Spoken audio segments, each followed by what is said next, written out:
The illusion of reality.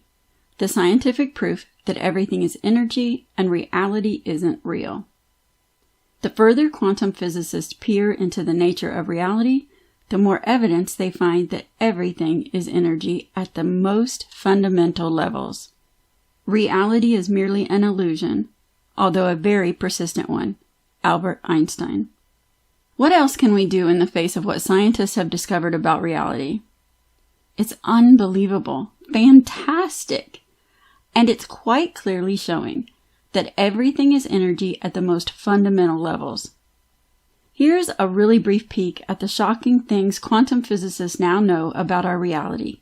Facts that change everything we believe about life and self, standing it all on its head, just like Copernicus did our view of the solar system all those many centuries ago. If everybody in the world understood what the next few paragraphs outline about the energetic nature of reality, our planet would change overnight. Early in the 20th century, the unquestioned assumption that the physical universe is actually physical led to a scientific search for the elementary point particle, upon which all life is built, which would prove that reality was not an illusion. But as soon as scientists began smashing electrons and other particles in enormous accelerators, they quickly realized the foundations of the physical world weren't physical at all, that everything is energy. Quantum weirdness, the evidence that everything is energy. The solar system picture of electrons and protons as tiny, solid, planet-like structures whizzing around a large interior neutron in an atom was dead wrong. Electrons, muons, tauons, quarks, and gluons have no internal structure and no physical size, meaning that they are entirely illusory, and put another way, made up of energy. They are zero-dimensional, and more like events than things. And if that weren't bad enough, electrons, those negatively charged particles that aren't really particles, were discovered to be both a wave and a particle at the same time. Wave-particle duality. Electrons showed up in one form or the other depending on the experiment involved. They were also hard to pin down. After all, when everything is energy, it's hard to keep it in one place. Scientists can know a particle's velocity, or its position, but not both at the same time. Which is like a cop clocking a car doing 150 miles per hour on the interstate, but not being able to locate it to give chase. Another strange habit energetic particles have is they can be in more than one place at the same time. Called superposition, electrons and other non-particle particles are capable of being in hundreds of places simultaneously, which is only possible if everything is energy at the most fundamental levels. It seems like the more physicists discover, the worse things get for those of us hoping to hold on to any sort of sense of normal reality. In fact, toward the end of his life, when Einstein was asked what was the biggest physics question he wished could be answered before he died, he replied, "I'd be happy if I just knew what an electron really was." Now we know, and we know it is energy at the most fundamental levels. Reality is stranger than we think. It's stranger than most people can think, and the reality is that everything is energy and energy is everything. Scientists have been dealing with the shocking implications of quantum theory for 100 years now. But as far as mainstream society is concerned, scientists' stupefying conclusions about life may as well not exist.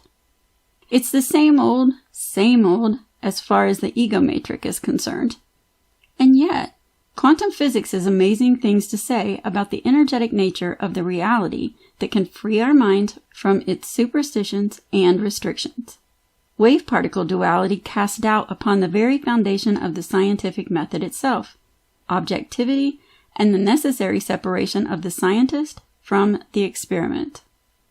Huh? Excuse me? Isn't objectivity the holy grail of science? Yes, it is. But at the subatomic levels, interaction and observation have been shown to affect and even determine experimental outcomes. which ultimately points to the possibility that there are no such things as separation and objectivity, which blows everything out of the water. I'm not going to get into the Copenhagen interpretation and the wave functions of particles, but taken to its logical conclusion, the Copenhagen interpretation of quantum mechanics seems to imply that reality, the world as we know it, can only take place if some sort of measurement or observation takes place on the macro level of existence, the level where scientists and all of us more ordinary human beings operate, which means that not only is everything energy, it responds to consciousness itself.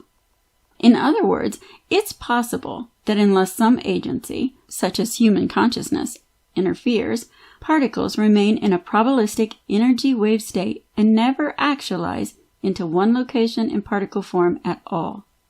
Ultimately, reality as we experience it seems to be the result of human consciousness interfacing with the quantum levels of existence that are pure waves of energy. "You think that's air you're breathing?"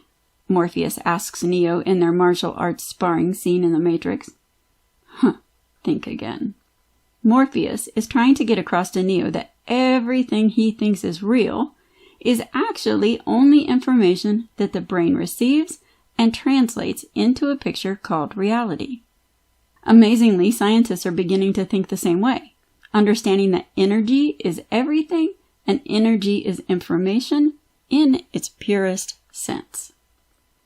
The Copenhagen interpretation isn't the only indicator that an information-based matrix of energetic reality is what we're dealing with. Entanglement is another freaky physics conundrum pointing that way. Once particles have interacted, they become entangled, which means forever after they affect each other's spin, which isn't a spinning motion at all, but something called angular momentum.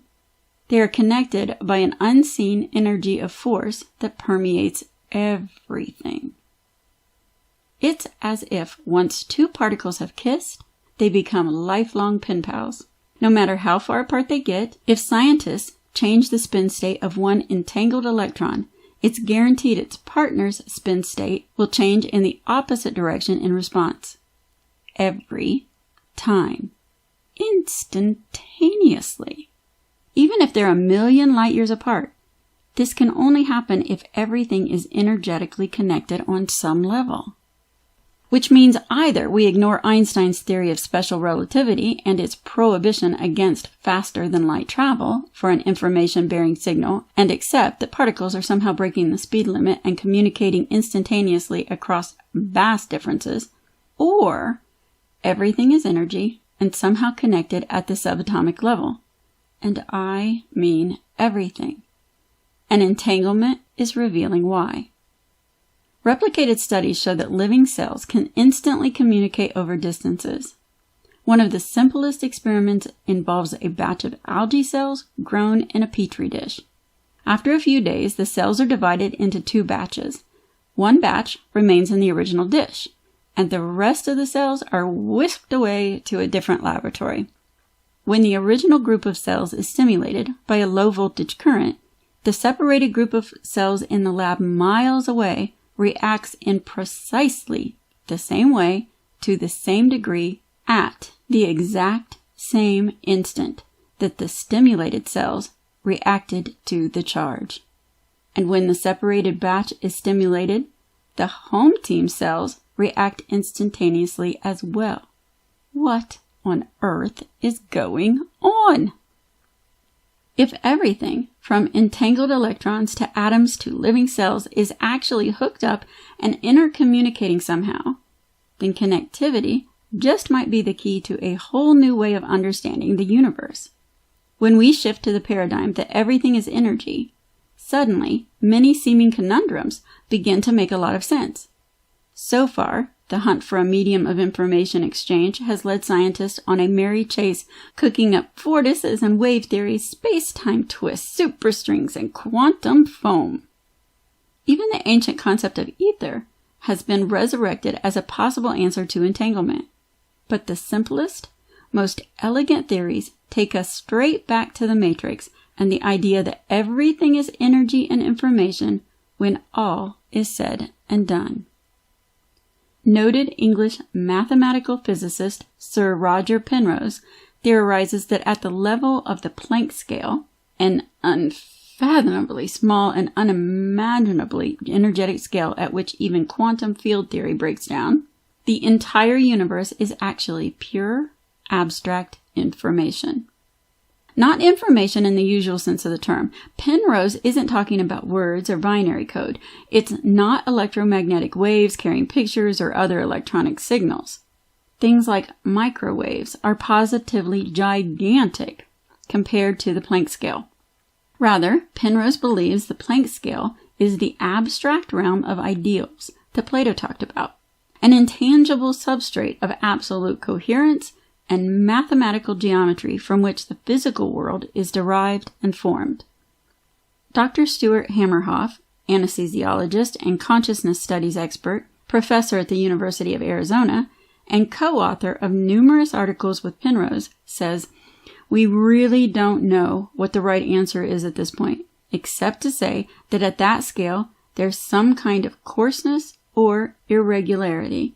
And what Penrose says is that this is Platonic information, embedded non-locally or holographically, so that all the information is everywhere, wherever you go, which requires that everything is energy on some level."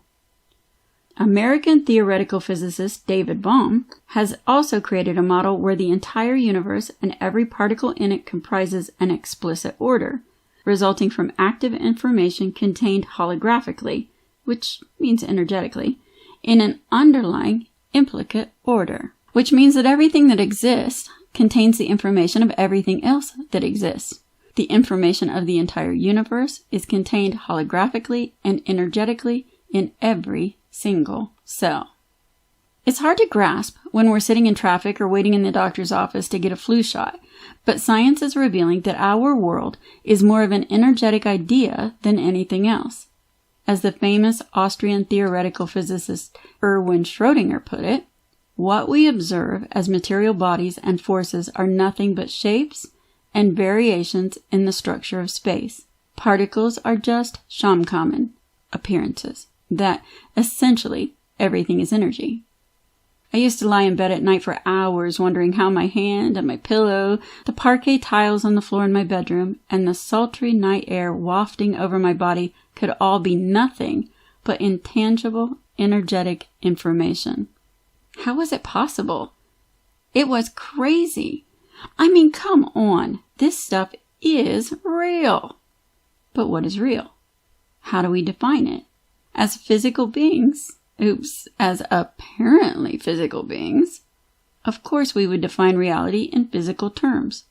But given the inescapable scientific proof we have now gathered that everything is energy at the most fundamental levels, it seems this world, and everybody in it, isn't physical at all.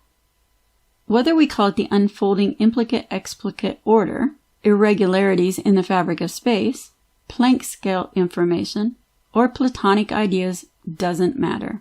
Invisible, intangible, and unfathomably powerful energies lie at the foundation of the universe, interconnecting and interpenetrating all life, unfolding as life. And these energies are best understood as information, intelligence, consciousness itself. As Swami Muktananda puts it, the self, Shiva, is supremely pure and independent, and you can experience it constantly sparkling within your mind.